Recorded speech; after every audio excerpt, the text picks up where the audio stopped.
Hello friends, very good morning. आज हम एक और नया टॉपिक लेके आए हैं आपके लिए, केवाईसी के न्यूमेरिकल क्वेश्चंस और कुछ मल्टीपल चॉइस क्वेश्चंस। तो फ्रेंड्स, केवाईसी एक बहुत अच्छा टॉपिक है हमारा, जिसमें कि हम इजीली स्कोर कर सकते हैं। तो इसको पढ़ेंगे हम। आईबीएफ ने अलग से भी केवाईसी का एग्ज़ाम रखा हुआ है। जो लोग एक्स्ट्रा नॉलेज के लिए करना चाहें तो वो कर सकते हैं। हार्डली 1600 रुपीज़ का उसका एग्ज़ाम का पेपर कॉस्ट है, तो वो दे सकते हैं। और बुक नियर अबाउट 3 या 400 रुपीज़ की आती है इसकी। तो बुक पढ़ने से अच्छा आप मेरी अगर ये वीडियो लेक्चर सुन लेंगे तो इसमें मैंने बहुत सारे क्वेश्चंस और बहुत सारे ओल्ड 10 साल पुराने क्वेश्चंस ऐड करें, तो इन्हीं से ही आपका वो एग्ज़ाम निकल जाएगा। आपको बुक पढ़ने की ज़रूरत नहीं पड़ेगी अगर आप मेरे ये 2-3 वीडियो पार्ट्स देख लेंगे तो फ्रेंड्स, स्टार्ट करते हैं आज का। फ्रेंड्स, क्वेश्चंस आपको स्क्रीन पे दिखने लग गए होंगे, बट मैं बोलूँगा तो वैसे भी आप सुन सकते हैं अगर स्क्रीन पे ना देखना चाहें तो। Enhance due diligence is not required for, मतलब ऐसे कौन से केस हैं जहाँ की कोई एनहांस ड्यू डिलिजेंस की ज़रूरत नहीं है। एनजीओज़ हैं जो कि यूएनओ के द्वारा स्पॉन्सर्ड होते हैं, तो उनको बहुत ज़्यादा ड्यू डिलिजेंस की ज़रूरत नहीं होती है। ठीक है। The United nation security council publish the list of, ये मतलब क्या लिस्ट पब्लिश करते हैं, तो ये सैंक्शंस की लिस्ट पब्लिश करते हैं। ठीक है। नेक्स्ट क्या है, what is the scope of transaction monitoring by AML CFT cell. तो एएमएल सीएफटी सेल एसबीआई का जयपुर में है। तो वो क्या काम करता है, सस्पिशियस ट्रांजैक्शन जितनी होती हैं उनके ऊपर नज़र रखता है। For how long the small account shall remain operational, तो ये रहना चाहिए 1 साल तक। इसके आगे आंसर लिखना चाहें तो लिख सकते हैं फॉर 1 ईयर, मतलब स्मॉल अकाउंट 1 साल तक चलेगा। उसके बाद में अगर वो केवाईसी फुलफिल कर देता है तो तब आपने जो है क्या करना है, उसको चेंज कर देना है अकाउंट को। ठीक है, क्योंकि स्मॉल अकाउंट में आप बहुत ज़्यादा पैसा जमा नहीं कर सकते। पीईपी क्या होता है, पॉलिटिकली एक्सपोज पर्सनस होते हैं, जो नेता और उनके रिलेटिव्स और इस तरह होंगे, तो वो सब पॉलिटिकली एक्सपोज पर्सनस की कैटेगरी में आते हैं। ठीक है। What is the purpose of UCIC. UCIC क्या है कि एक हम कस्टमर को यूनिक नंबर देते हैं जिससे कि उसकी आइडेंटिफिकेशन करना आसान हो जाता है। ठीक है। इसकी डेफिनेशन आरबीआई की अलग तरह से अलग है और बैंक की तरह से अलग है, तो वो हम आगे डिस्कस कर लेंगे। Who is primary responsible for ensuring compliance KYC AML CFT regulation in bank. तो if third party products are sell, मगर अगर थर्ड पार्टी प्रोडक्ट सेल कर रहे हैं, जैसे मान लो बैंक का काम क्या है, लेन देन का, डिपॉजिट और लेंडिंग का, लेकिन अगर वो इंश्योरेंस सेल कर रहा है और उसकी केवाईसी का प्रॉब्लम है, तो वो थर्ड पार्टी जिसका इंश्योरेंस प्रोडक्ट सेल कर रहा है तो वो केवाईसी देखेगी उसकी। ठीक है। Which of the following best fits the description of blockchain. Blockchain क्या होती है, एक डिजिटल रिकॉर्ड्स टाइप के होते हैं। ठीक है। What is the periodicity of CRC low risk for an individual and entity. देखो फ्रेंड्स, जहाँ पे भी बात आएगी लो रिस्क की, तो आपने हमेशा ध्यान रखना है 10 साल। लो है तो 10 साल, मीडियम है तो 8 साल और हाई है तो 2 साल। ये चीज़ ध्यान रखनी है। ये होता क्या है, बेसिकली क्या होता है कि जब आप खाता खोलते हैं तो आप अपने आधार कार्ड वगैरह देते हैं जो कि केवाईसीज होती हैं, तो वो थोड़े टाइम बाद दोबारा लेते हैं, सो दैट आपका पता लग सके कि आपका एड्रेस वगैरह तो चेंज हुआ है कि आप वहीं पे ही रह रहे हैं, इसलिए वो बार बार की जाती है। लेकिन ये लो रिस्क कस्टमर के केस में 10 साल में की जाती है, हाई में 2 साल और मीडियम में 8 साल। ठीक है। एंटी मनी लॉन्ड्रिंग डिपार्टमेंट, जैसे मैंने अभी पहले बताया था आपको, तो एसबीआई का जयपुर में है, बाकी बैंक्स का अलग अलग हेडक्वार्टर में होता है। ठीक है। जैसे किसी का बॉम्बे है, किसी का कहीं और है, तो वो डिपेंडिंग ऑन द बैंक्स होता है।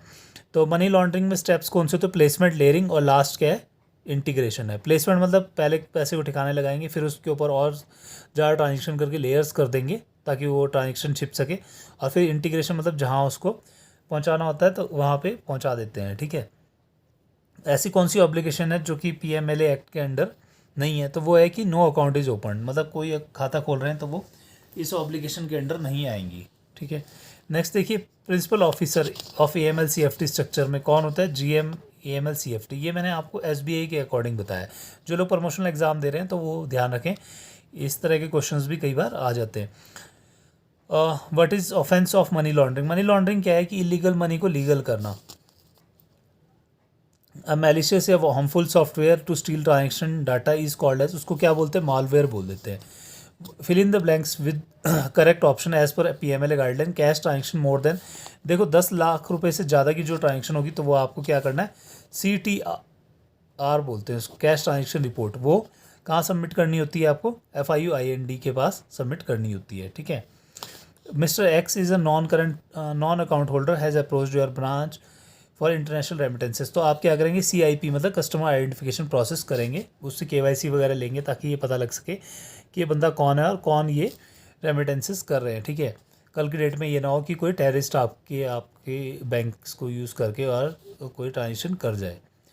Last stage in money laundering क्या है, इंटीग्रेशन है, ठीक है। मशीन लैंग्वेज को क्या बोलते हैं, आर्टिफिशियल इंटेलिजेंस भी बोलते हैं। Not a customer for the purpose of bank customer acceptance, तो ये account holder of other post office, तो ये कस्टमर नहीं होगा बैंक का। Not to be treated as PEP किसे नहीं मानेंगे हम, तो जो branch manager dealing with the PEP customer is not a treated as PEP। Terrorist financing में also be carried on using legitimate means, तो सही है। देखो क्या होता है कि ज़रूरी नहीं है कि आप जिस अकाउंट में ट्रांजेक्शन कर रहे हैं किसी की, तो वो लेजिटिमेट ही हो सकता है वो टेररिस्ट का अकाउंट हो, तो इसलिए टेररिस्ट फाइनेंसिंग भी हो सकती है, आपको नहीं पता उस चीज़ का, तो यही इसलिए आंसर इसका ट्रू है। Operating guidelines for screening for customer क्या है, अल्टरनेट चैनल वगैरह। एक्चुअली क्या होता है कि कुछ डाटा पहले से ही रखा होता है, अगर उस नाम से नाम मैच कर रहा होता है तो भी थोड़ा सा डाउट हो जाता है ना। तो ये लिस्ट वगैरह कौन पब्लिश करते हैं, जैसे जो ये ऑर्गेनाइजेशंस बनाई हुई हैं, FIU वगैरह बनाई हुई हैं, तो वो लिस्ट ये प्रोवाइड करती हैं, ठीक है। The value of crypto currency किस चीज़ पे डिपेंड करती है, ये पब्लिक इंटरेस्ट पे डिपेंड करती है। क्रिप्टो करेंसी बहुत सारी तरह की होती है, जैसे बिटकॉइन एक क्रिप्टो करेंसी है, इथेरियम है, ये सारी क्या है, क्रिप्टो करेंसीज होती हैं, ठीक है। Penalty for closure of saving account, देखो ये डिपेंड करता है बैंक टू बैंक, किसी बैंक में 7 डेज़ है, किसी में 14 डेज़ है, तो ये आपने बैंक के अकॉर्डिंग देख लेंगे। Can non account holder gets demand draft, क्या एक नॉन अकाउंट होल्डर DD बनवा सकता है, DD होता है डिमांड ड्राफ्ट, बनवा सकता है, कैश में बना सकता है, लेकिन उसकी रेस्ट्रिक्शन है 50,000 रुपये से कम का बनवा सकता है, 50,000 से 1 रुपये कम का भी बनवा सकता है, ठीक है। नेक्स्ट आप आइए, ऊपर कहता है कि ऐसी कौन सी कंपनी है जिसपे कि कोई डेडिकेटेड ऑफिस है, ना एम्प्लॉई है, कोई ना तो कोई मैन्युफैक्चर करते हैं प्रोडक्ट, ना कुछ भी नहीं है, तो उसको बोल देते हैं शेल कंपनी।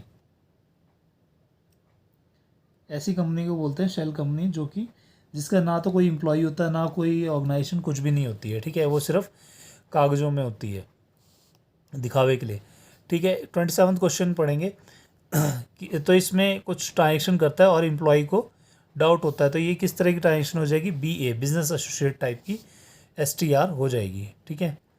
नेक्स्ट क्या है कि आपके पास कोई आदमी है और उसका नाम जो है नेगेटिव लिस्ट बैंड इंडिविजुअल्स में दिखा रहा है, लेकिन आपने जब मैच किया उसका डेट ऑफ बर्थ, नाम, फादर नेम वगैरह, तो वो सही नहीं थे, तो वो क्या हुआ, वो आपका डाउट इस्टेब्लिश नहीं हुआ है, ठीक है। होप फ्रेंड्स आपको ये क्वेश्चन समझ में आ रहे होंगे, और अगर आप इसका PDF चाहते हैं तो मेरे साथ व्हाट्सअप ग्रुप में जुड़ेंगे, तो वहाँ पे मैं आपको, या टेलीग्राम ग्रुप में, दोनों में ही मैं आपको शेयर कर दूंगा। Which of the following is not a category of source of subjective STR, तो वॉच लिस्ट कोई सब्जेक्टिव STR का सोर्स नहीं है।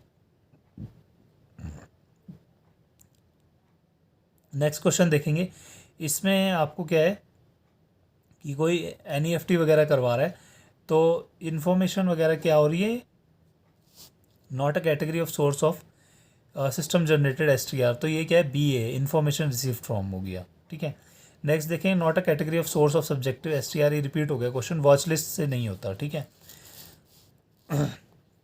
आपको अगर ये 33 क्वेश्चन में आइए, अगर कोई FDR वगैरह बहुत ज़्यादा बनवा रहा है या डॉक्यूमेंट्स फोर्ज वगैरह कर रहा है, तो इस पर सस्पिशन हो रहा है, तो आप क्या करेंगे, STR फाइल करेंगे। जब भी आपको किसी भी ट्रांजेक्शन में आपको कोई सस्पिशियस होगा, तो STR आपने फाइल करने दिए हैं, ठीक है।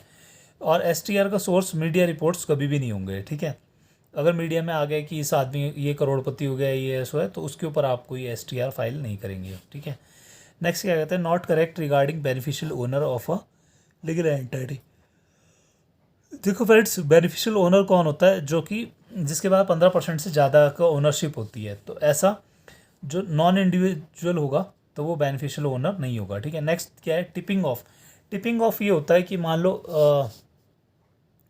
आपको किसी की ट्रांजेक्शन पर शक है, तो आप उसको बताएंगे नहीं, आप चुपचाप उसकी STR फाइल कर देंगे, बाकी फर्दर इन्वेस्टिगेशन के बाद में उसका पता लगता रहेगा। तो टिपिंग ऑफ होता है कि किसी को आपने बताना नहीं है कि ये सस्पिशियस ट्रांजेक्शन आप कर रहे हो और आपकी जो है कोई इंक्वायरी हो सकती है। नेक्स्ट क्वेश्चन पे आएंगे। जब भी कोई non home transaction branches are putting hold on the account suspicious reason they are in such cases have to report to AML CFT department. हाँ, तो वो होल्ड लगा सकते हैं अगर उनको कोई सस्पिशियस का रीज़न भी होना चाहिए। ठीक है। डार्क वेब क्या होता है? एक नेटवर्क ऑफ सीक्रेट कोई ग्रुप वगैरह इस तरह का होगा तो उसको डार्क वेब बोल देते हैं। सीक्रेट वेबसाइट्स होती हैं वैसे बेसिकली ना, secret websites in the sense कि जैसे देखो टेररिस्ट एक्टिविटी करने के लिए भी कई सारी वेबसाइट्स होती हैं, तो वहाँ उनको भी एक तरह से ऑफ़र दिया जाता है कि आप इतना पैसा देंगे हम आप हमारे टेररिस्ट ग्रुप को ज्वाइन करने। तो इस तरह की वेबसाइट्स को बोल देते हैं डार्क वेब।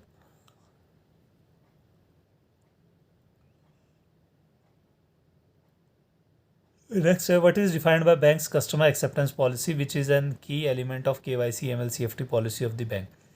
तो ये होता है कैप बेसिकली क्या होता है? कस्टमर एक्सेप्टेंस पॉलिसी, मतलब आपने कोई भी कस्टमर का खाता वगैरह खोलना है तो उससे पहले उससे क्या क्या डॉक्यूमेंट लेने हैं। ठीक है। CIP CAP वगैरह KYC में आगे थोड़ा सा ब्रीफ में पढ़ेंगे। ठीक है।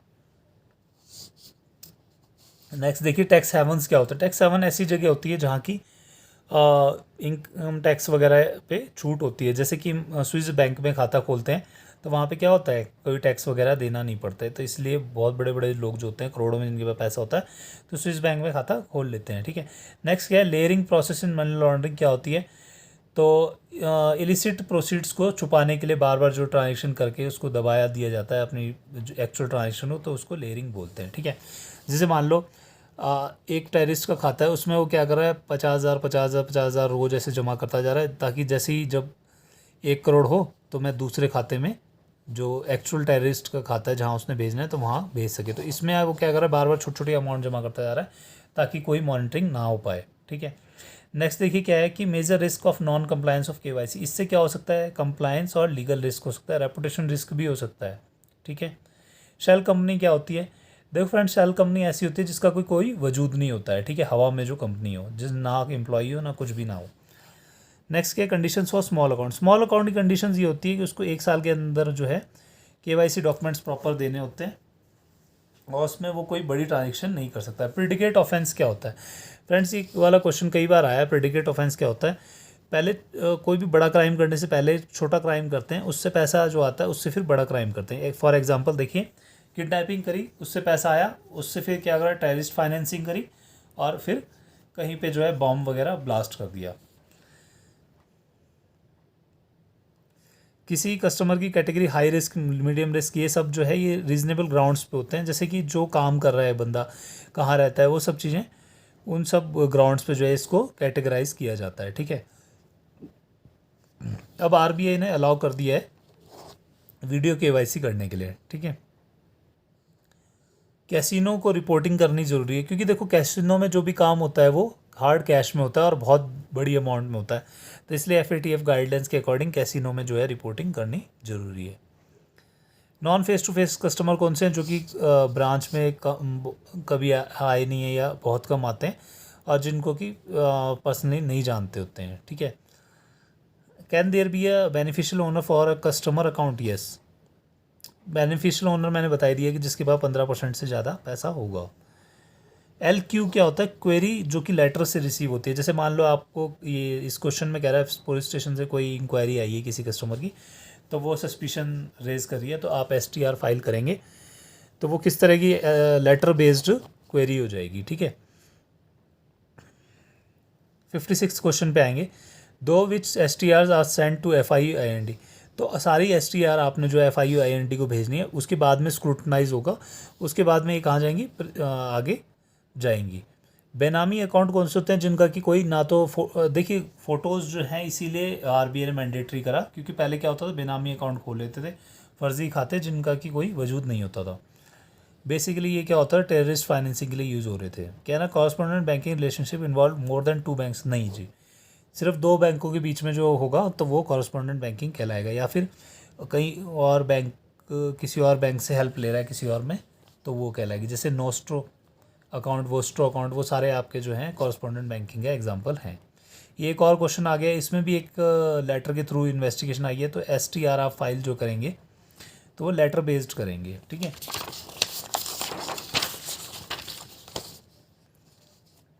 नेक्स्ट देखिए फ्रेंड्स, एक कस्टमर आता है, वो लेन देन करता है, तो उसमें क्या है कि ब्रांच का ऑफिशियल्स को थोड़ा शक होता है उसके ऊपर, तो ये किस तरह की STR फाइल होगी, इसमें EI मतलब एम्प्लॉय बेस्ड होगी, ठीक है।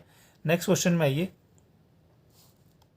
इसमें भी नेगेटिव लिस्ट में उस बंदे का नाम था, और उसके बाद में जब ये चेक करा गया फादर नेम वगैरह वो सब उससे मैच करते थे नेगेटिव लिस्ट से, तो फिर क्या करा गया, कंट्रोलर्स को या फिर AML CFT डिपार्टमेंट से आगे बात करी गई, ठीक है। नेक्स्ट क्वेश्चन 62 देखिए, फिर से इस तरह की केस स्टडी आ गई है। फ्रेंड्स आजकल जो पैटर्न है वो बहुत ज़्यादा चेंज हो चुका है, मोस्टली क्वेश्चंस जो है केस स्टडी बेस्ड आते हैं, तो पहले कुछ केस स्टडी दी जाती है, लेकिन आपने यही चीज़ ध्यान रखनी है कि किस तरह की केस स्टडी है। इसमें भी देखो एम्प्लॉय को शक हुआ है तो EI employ raised STR form होएगी इसमें, ठीक है।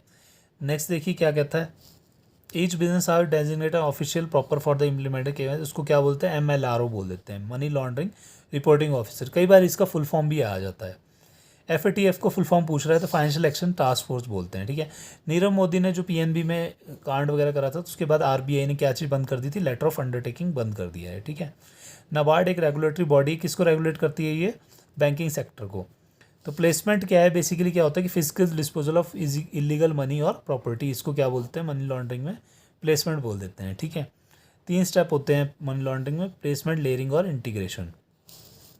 ये बहुत पुराना क्वेश्चन है लेकिन कई बार आ भी जाता है कि FATF जो मनी लॉन्ड्रिंग का कब से स्टार्ट हुआ था, G7 समिट हुई थी पेरिस में 1989 में, तब से FATF चालू हुआ था, और इंडिया क्या है इसका मेंबर है, ठीक है। पोंजी स्कीम्स क्या होती है, ऐसी स्कीम जो कि आपको बोलते हैं कि आप पैसा लगाओ और रातों रात आप करोड़पति हो जाएंगे, तो उस तरह की स्कीम्स को क्या बोलते हैं, पोंजी स्कीम्स बोलते हैं, ठीक है। एक ये black market piezo exchange scheme, उसको क्या बोलते हैं, ट्रेड बेस्ड मनी लॉन्ड्रिंग होती है वो, ठीक है। पेनी स्टॉक्स क्या स्टॉक्स होते हैं जो कि उनका पैसा बढ़ भी सकता है और कम भी हो सकता है, तो जो फंडामेंटली स्ट्रॉन्ग नहीं होते उनको पेनी स्टॉक्स बोल देते हैं, ठीक है। When the other optional customer details या additional information if required may be obtained from the customer, तो ये होता है कि ऑप्शनल डिटेल्स वगैरह लेते हैं, ये KYC के पर्पज़ के लिए लेते हैं। टिपिंग ऑफ मैंने आपको पहले ही अभी समझा दिया है, ठीक है।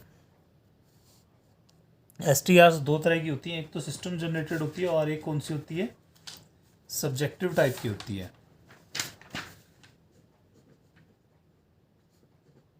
कई बार ऐसे छोटे छोटे क्वेश्चंस भी आ जाते हैं जो कि हमें तंग करते हैं, यही आ जाएगा 4 ऑप्शंस बन के कि STR कितने टाइप्स की होते हैं, तो आपको पता होना चाहिए कि 2 तरह की होती है, ठीक है। इंडिया FATF का मेंबर है, हाँ जी यस है। वो ट्रांजेक्शन मॉनिटरिंग भी एक स्टेप है KYC उसमें, ठीक है। एक ये 83 में देखिए फिर से आपको केस स्टडी आ गई है, इसमें भी अगर एम्प्लॉय को शक है तो एम्प्लॉय रेज STR रेज होगी, ठीक है।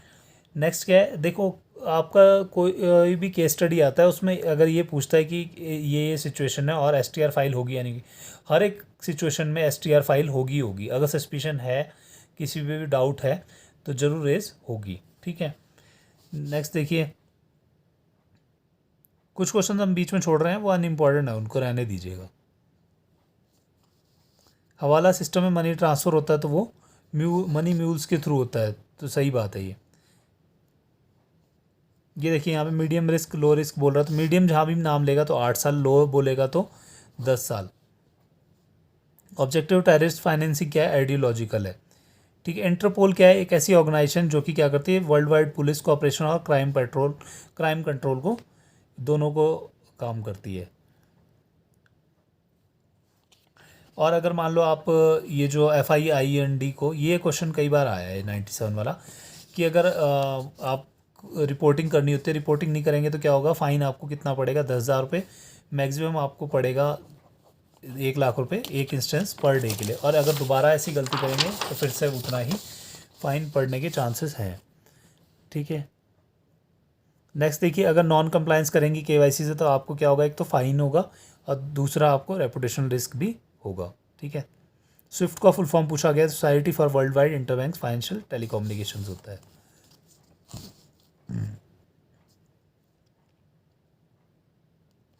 जो STR रिपोर्ट करते हैं आप, वो प्रिंसिपल ऑफिसर को जाती है, लेकिन किसके थ्रू जाएगी? FIND के थ्रू जाएगी, ठीक है। CRC की जो है हाफ ईयरली इंटरवल्स में होता है ये, टिपिकली एज ऑन 31 मार्च और 30 सितंबर को एवरी ईयर, ठीक है। उपा की फुल फॉर्म पूछी गई है, unlawful activities prevention act 2002। KYC ये BCs और BFs की करने की किसका वो है?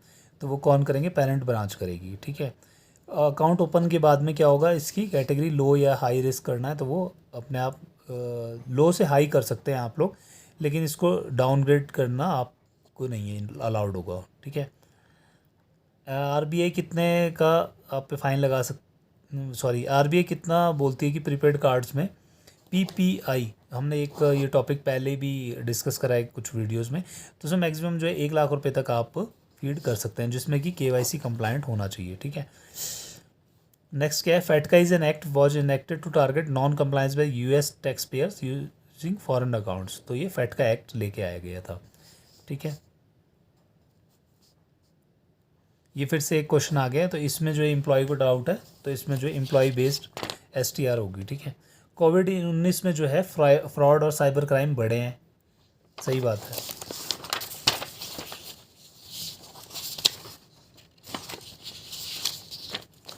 नेक्स्ट देखेंगे TBML पूछा हुआ है, ये क्या है? आपका ये भी transaction trade based money laundering होती है। CBWTR क्या है कि क्रॉस बॉर्डर वायर ट्रांसफ़र जो होते हैं, तो वो थ्रेशोल्ड लिमिट उसकी कितनी है? 5 लाख रुपए तक है।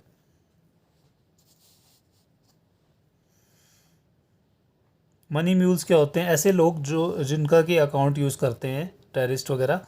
ऐसा होता है कि किसी को बोल देंगे आपकी आपके खाते में 1 लाख रुपए मंगा देता हूँ, आप मेरे को 80,000 दे देना, 20,000 आप रख लेना, तो आप एकदम तैयार हो जाएंगे, और आपको ये नहीं पता है कि वो टेररिस्ट फाइनेंसिंग के लिए यूज़ हो रहा है। तो उनको क्या बोल देते हैं?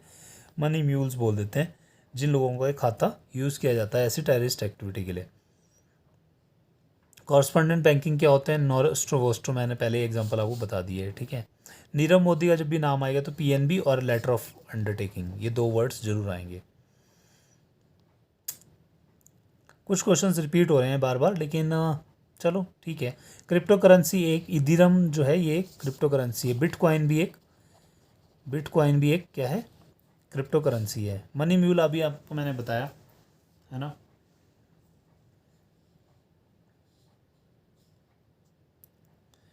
मनी लॉन्ड्रिंग भी आपको समझ में आ गया होगा, ठीक है। ट्रेड फाइनेंस में भी बिजनेस में हाई रिस्क होता है।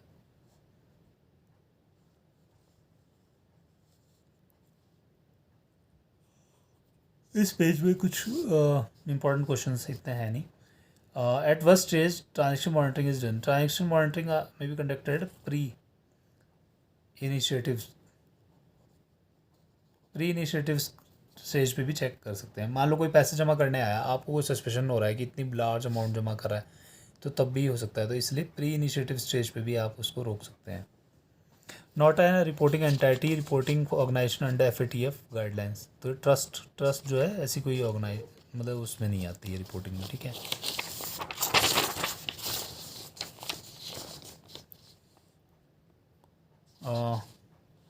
फिर से एक क्वेश्चन पूछ रहा है कि 25,000 रुपये रेमिट करने के लिए आया फॉरेन कंट्री में, आप क्या करेंगे? उसकी आइडेंटिटी वगैरह पहले पूछेंगे। PEP का फुल फॉर्म पूछ रहा है, तो पॉलिटिकली एक्सपोज पर्सन होता है। रिस्क मैनेजमेंट में क्या है? बैंक ने क्या अडॉप्ट है? रिस्क बेस्ड अप्रोच वगैरह करिए। इंटरनेशनल एंटी करप्शन डे कब होता है? 9 दिसंबर को। शेल कंपनीज क्या होती हैं जिनका कि कोई वजूद नहीं होता?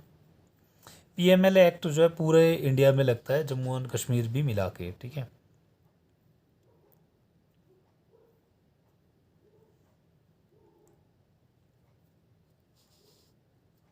Including as a transaction as per PMLA act. जो ओपनिंग ऑफ अकाउंट है तो वो, क्योंकि देखो अगर खाता खोल लिया और उससे जो है उसने कोई टेररिस्ट फाइनेंसिंग कर दी, तो क्या होगा? बैंक को प्रॉब्लम में आ सकते हैं। तो इसलिए जो है KYC वगैरह पूरी करने के बाद ही बैंक खाता खोलता है, ठीक है। ऑब्जेक्टिव ऑफ KM, ये देखिए यहाँ पे एक और क्वेश्चन पूछ लिया इसने ऐसे ही घुमा फिरा के। KYC ML CFT policy of the bank किस लिए ज़रूरी है? इसीलिए ताकि जो है कोई टेररिस्ट फाइनेंसिंग वगैरह ना हो जाए। 165 क्या कहता है, not a major risk for non compliance of KYC। तो लिक्विडिटी रिस्क नहीं है ना। लिक्विडिटी रिस्क बेसिकली कब होती है, जब आप किसी चीज़ को सेल आउट नहीं कर सकते हैं, ठीक है।